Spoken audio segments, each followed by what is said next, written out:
Hey everybody, it's Gloria Ortiz with Real People Realty, or some of you may know me as Glow, as in #GoWithGlow. Today's Formation Friday video is going to be about life after bankruptcy. Jeanette Martinez, who's a loan officer with Chicago Financial Services, is going to give us some tips on if we have filed bankruptcy, no matter which one it is, things that we can do to help prepare us to obtain a mortgage in the future, if that's what you wish to do, and or even buy a car. Just help us to establish our credit where it needs to be able to do that. How you doing? Hey, I'm doing great, Gloria.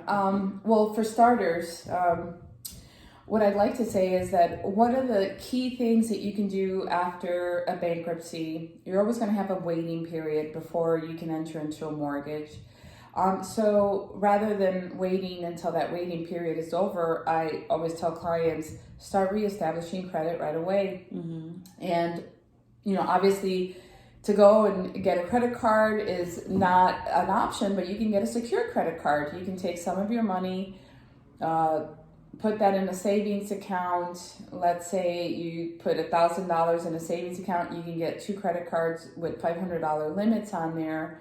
And one of my recommendations is to always put things on that credit card that you would otherwise have the money to pay it off and pay off that account monthly. I always say leave a small, tiny balance on there. So you have a limit of $500, you charge $250, pay off $225, leave a little bit of money there. And that's a great way to start getting your FICO scores to improve.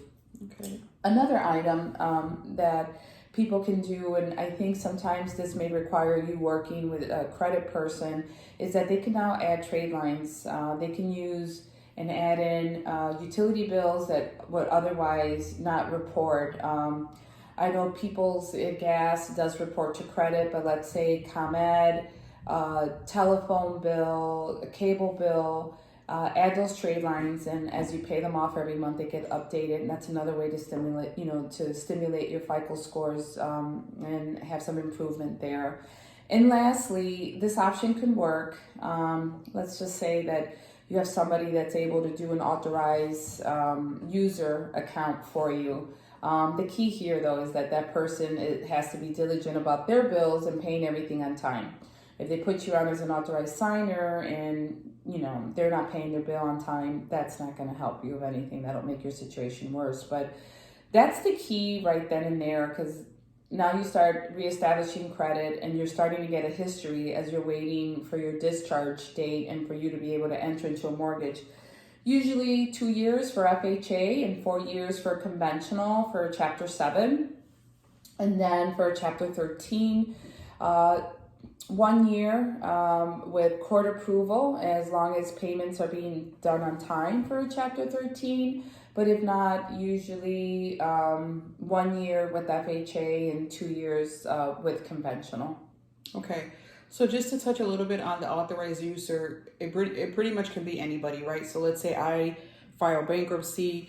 Jeanette's a good friend of mine, and I know she's excellent with paying her bills, and she's got a great FICO score. And I just ask her, hey, can you put me on as an authorized user? That doesn't mean that I have one of her credit cards and I'm running around town using it. It means that she has me as an authorized user. I wouldn't even take one of her cards. I don't need it. And every time she makes a payment, I'm also getting credit for it. That is correct. That is correct. I mean, you can limit it so it doesn't create issues, especially a lot of times any authorized users, you don't see friends per se, but more so like family, or parents trying to help out, some of their children because they have good credit, but that really does help.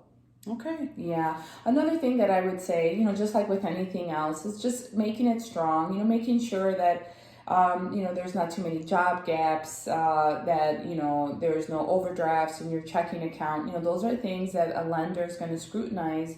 When you're thinking about buying a home, they're going to be looking at your bank statement for the last 2 months, and they're also going to be looking at your job history. So all these things together definitely do make a difference, but you are able to purchase a home after BK. It's just really not the end of the world.